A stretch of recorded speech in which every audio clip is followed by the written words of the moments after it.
قالوا ادع لنا ربك يبين لنا ما هي قال إنه يقول إنها بقرة لا فارض ولا بكر عوان بين ذلك فافعلوا ما تؤمرون قالوا ادع لنا ربك يبين لنا ما لونها قال إنه يقول إنها بقرة صفراء فاقع لونها تسر الناظرين قالوا ادع لنا ربك يبين لنا ما هي إن البقرة شابه علينا وإنا إن شاء الله لمهتدون قال إنه يقول إنها بقرة لا ذلول تثير الأرض ولا تسقي الحرث مسلمة لا شية فيها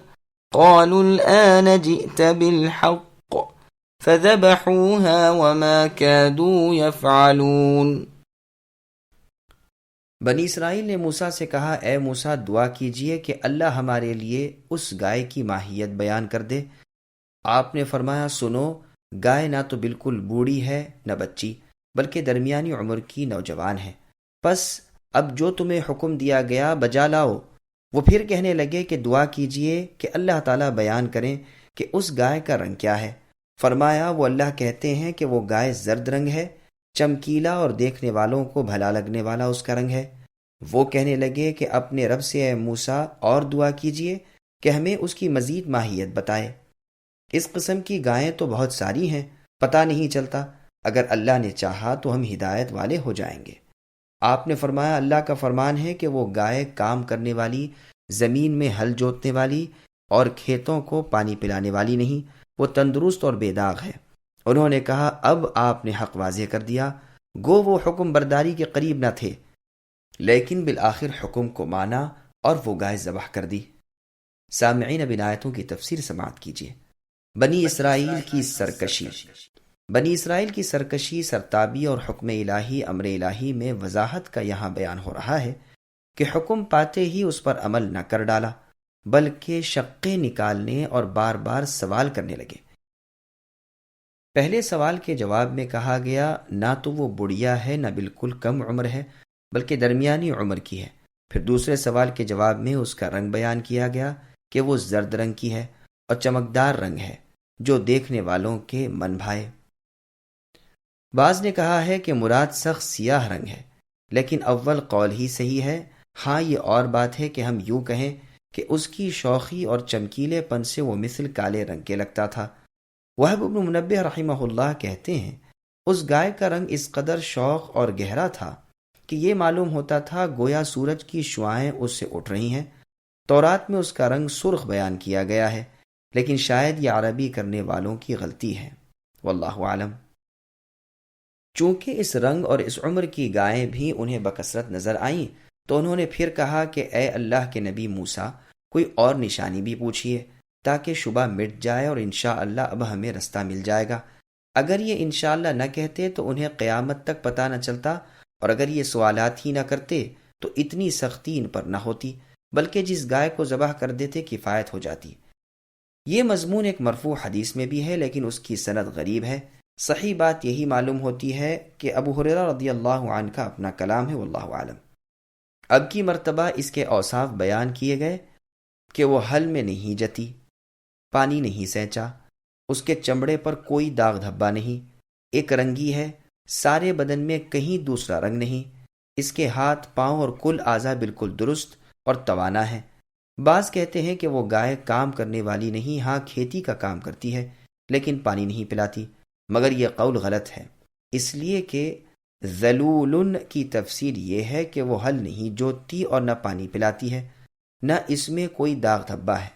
اب اتنی بڑی کدو کاش کے بعد بادل نہ خواستہ وہ اس کی قربانی کی طرف متوجہ ہوئے، اسی لیے فرمایا کہ ذبح کرنے کے قریب نہ تھے اور ذبح نہ کرنے کے بہانے ٹٹولتے تھے۔ کسی نے تو کہا ہے اس لیے کہ بنی اسرائیل کو اپنی رسوائی کا خیال تھا کہ نہ جانے کون قاتل ہو۔ بعض کہتے ہیں اس کی قیمت سن کر گھبرا گئے تھے، لیکن بعض روایتوں میں آیا ہے کہ کل 3 دینار اس کی قیمت لگی تھی، لیکن یہ 3 دینار والی اور گائے کے وزن کے برابر سونے والی دونوں روایتوں میں اسرائیلی روایتیں ہیں۔ ٹھیک بات یہی ہے کہ ان کا ارادہ بجاوری حکم کا تھا ہی نہیں، لیکن اب اس قدر وضاحت کے بعد اور قتل کا مقدمہ ہونے کی وجہ سے انہیں یہ حکم ماننا ہی پڑا، واللہ عالم۔ اس آیت سے اس مسئلے پر بھی استدلال ہو سکتا ہے کہ جانوروں کو بلا دیکھے ادھار دینا جائز ہے، اس لیے کہ صفات کا حصر کر دیا گیا کہ اوصاف پورے بیان کر دیے گئے، جیسے کہ امام مالک، اوزاعی، امام لیث، امام شافعی، امام احمد اور جمہور علماء رحمہم اللہ کا مذہب ہے۔ اگلوں کا اور پچھلوں کا، اور اس کی دلیل بخاری اور مسلم کی یہ حدیث بھی ہے کہ کوئی عورت کسی اور عورت کے اوصاف اس طرح اپنے خاوند کے سامنے بیان نہ کرے کہ گویا وہ اسے دیکھ رہا ہے۔ نیز ابو داؤد کی حدیث میں نبی صلی اللہ علیہ وسلم نے دیت کے اونٹوں کے اوصاف بھی بیان فرمائے ہیں، قتل خطا میں اور اس قتل میں جو مشابہ عمد کے ہے۔ ہاں ابو حنیفہ اور دوسرے کوفی اور امام سفیان ثوری وغیرہ بیع سلم کے قائل نہیں، وہ کہتے ہیں کہ جانوروں کے اوصاف و احوال پوری طرح ضبط نہیں ہو سکتے۔ اسی طرح ابن مسعود، حذیفہ بن یمان اور عبد الرحمن بن سمرہ رضی اللہ عنہم وغیرہ سے بھی منقول ہے۔ وَإِذْ قَتَلْتُمْ نَفْسًا فَادَّارَأْتُمْ فِيهَا وَاللَّهُ مُخْرِجٌ مَا كُنْتُمْ تَكْتُمُونَ فَقُلْنَا اضْرِبُوهُ بِبَعْضِهَا كَذَلِكَ يُحْيِي اللَّهُ الْمَوْتَى وَيُرِيكُمْ آيَاتِهِ لَعَلَّكُمْ تَعْقِلُونَ۔ اور جب تم نے ایک شخص کو قتل کر ڈالا، پھر اس میں اختلاف کرنے لگے اور تمہاری پوشیدگی کو اللہ تعالیٰ ظاہر کرنے والے تھے، ہم نے کہا اس گائے کا ایک ٹکڑا مقتول کے جسم پر لگا دو، وہ جی اٹھے گا۔ اسی طرح اللہ تعالیٰ مردوں کو زندہ کر کے تمہیں تمہاری عقل مندی کے لیے اپنی نشانیاں دکھاتے ہیں۔ سامعین، اب ان آیتوں کی تفسیر سماعت کیجیے۔ صحیح بخاری میں ادارأتم کے معنی تم نے اختلاف کیا کہ ہیں، مجاہد رحمہ اللہ وغیرہ سے بھی یہی مروی ہے۔ مسیب ابن رافع رحمۃ اللہ علیہ کہتے ہیں کہ جو شخص 7 گھروں میں چھپ کر بھی کوئی نیک عمل کرے گا، اللہ تعالیٰ اس کی نیکی کو ظاہر کر دیں گے۔ اسی طرح اگر کوئی 7 گھروں میں گھس کر بھی کوئی برائی کرے گا، اللہ تعالیٰ اسے بھی ظاہر کر دیں گے۔ پھر یہ آیت تلاوت کی، واللہ مخرج ما کنتم تکتمون۔ یہاں وہی واقعہ چچا بھتیجے کا بیان ہو رہا ہے جس کے باعث انہیں گائے ذبح کرنے کا حکم ہوا تھا، اور کہا جاتا ہے کہ اس کا کوئی ٹکڑا لے کر مقتول کے جسم پر لگاؤ۔ وہ ٹکڑا کون سا تھا؟ اس کا بیان نہ تو قرآن میں ہے، نہ کسی صحیح حدیث میں ہے، اور نہ ہمیں اس کے معلوم ہونے سے کوئی فائدہ ہے، نہ معلوم نہ ہونے سے کوئی نقصان ہے۔ سلامتی روی اسی میں ہے کہ جس چیز کا بیان نہیں، ہم بھی اس کی تلاش و تفتیش میں نہ پڑیں۔ گو بعض نے کہا ہے کہ وہ عضروف کی ہڈی نرم تھی، کوئی کہتا ہے کہ ہڈی نہیں بلکہ ران کا گوشت تھا، کوئی کہتا ہے دونوں شانوں کے درمیان کا گوشت تھا، کوئی کہتا ہے زبان کا گوشت، کوئی کہتا ہے دم کا گوشت وغیرہ۔ لیکن ہماری بہتری اسی میں ہے کہ جسے اللہ تعالیٰ نے مبہم رکھا ہے ہم بھی مبہم رکھیں۔ اس ٹکڑے کے لگتے ہی وہ مردہ جی اٹھا، اور اللہ تعالیٰ نے ان کے جھگڑے کا فیصلہ بھی اسی سے کیا، اور قیامت کے دن جی اٹھنے کی دلیل بھی اسی کو بنایا۔ اس صورت میں 5 جگہ مرنے کے بعد جینے کا بیان ہوا ہے۔ ایک تو آیت ثم بعثناکم من بعد موتکم میں، اور دوسرے اس قصے میں، اور تیسرے ان کے قصے میں جو ہزاروں کی تعداد میں نکلے تھے اور ایک اجاڑ بستی پر ان کا گزر ہوا تھا، جس کا بیان آگے انشاءاللہ اپنے مقام پر آئے گا۔ چوتھے ابراہیم علیہ السلام کے 4 پرندوں کے مار ڈالنے کے بعد زندہ ہو جانے میں، اس کا بھی ذکر آگے سورہ بقرہ میں آئے گا۔ 5ویں زمین کی مردنی یعنی اس کے مردہ ہو جانے کے بعد رویدگی کو موت و زیست سے تشبیہ دینے میں، اس کا بھی ذکر اپنے مقام پر اس آیت کی تفسیر کے ضمن میں آئے گا۔ ابو داؤد طیالسی رحمہ اللہ کی ایک حدیث میں ہے کہ ابو رزین عقیلی رضی اللہ عنہ نے رسول اللہ صلی اللہ علیہ وسلم سے دریافت کیا کہ یا رسول اللہ، مردوں کو اللہ تعالیٰ کس طرح جلائیں گے، یعنی انہیں کس طرح زندہ کریں گے؟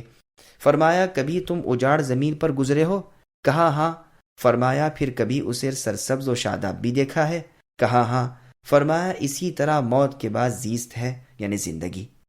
قرآن میں اور جگہ ہے وَآیَةٌ لَهُمُ الْأَرْضُ الْمَيْتَةُ إِلَى آخِرِ الْآیَةِ، یعنی ان منکرین کے لیے مردہ زمین بھی ایک نشانی ہے۔ جسے ہم زندہ کرتے ہیں اور اس میں سے دانے نکالتے ہیں جسے یہ کھاتے ہیں، اور جس میں ہم کھجوروں اور انگوروں کے باغ پیدا کرتے ہیں، اور چاروں طرف نہروں کی ریل پیل کر دیتے ہیں، اور وہ ان پھلوں کو مزے مزے سے کھاتے ہیں، حالانکہ یہ ان کے ہاتھوں کا بنایا ہوا، پیدا کیا ہوا نہیں، کیا پھر بھی یہ شکر گزاری نہ کریں گے؟ کوئی زخمی شخص اگر کہے کہ فلاں شخص نے مجھے برانگیختی کے باعث قتل کیا ہے، تو اس کا یہ قول ثبوت سمجھا جائے گا۔ اس مسئلے پر اس آیت سے استدلال کیا گیا، اور امام مالک رحمہ اللہ کے مذہب کو اس سے تقویت پہنچائی گئی ہے، اس لیے کہ مقتول کے جی اٹھنے کے بعد اس نے دریافت کرنے پر جسے قاتل بتایا اسے قتل کیا گیا، اور مقتول کا قول باور کیا گیا۔ ظاہر ہے کہ دم آخر ایسی حالت میں انسان عموماً سچ ہی بولتا ہے، اور اس وقت اس پر تہمت نہیں لگائی جاتی۔ انس رضی اللہ عنہ فرماتے ہیں کہ ایک یہودی نے ایک لونڈی کا سر پتھر پر رکھ کر دوسرے پتھر سے کچل ڈالا اور اس کے کڑے اتار لے گیا۔ جب اس کا پتہ نبی صلی اللہ علیہ وسلم کو لگا تو آپ نے فرمایا، اس لونڈی سے پوچھو کہ اسے کس نے مارا ہے۔ لوگوں نے پوچھنا شروع کیا کہ کیا تجھے فلاں نے مارا، فلاں نے مارا؟ وہ اپنے سر کے اشارے سے انکار کرتی جاتی تھی، یہاں تک کہ جب اسی یہودی کا نام آیا تو اس نے سر کے اشارے سے کہا ہاں۔ چنانچہ اس یہودی کو گرفتار کیا گیا، اور اس سے باصرار پوچھنے پر اس نے اقرار کیا، تو رسول اللہ صلی اللہ علیہ وسلم نے حکم دیا کہ اس کا سر بھی اسی طرح دو پتھروں کے درمیان کچل دیا جائے۔ یہ روایت صحیح بخاری اور مسلم کی ہے، اور امام مالک رحمہ اللہ کے نزدیک جب یہ برانگیختی کے باعث ہو تو مقتول کے وارثوں کو قسم کھلائی جائے گی بطور قسامہ کے، لیکن جمہور اس کے مخالف ہیں اور مقتول کے قول کو اس بارے میں ثبوت نہیں جانتے۔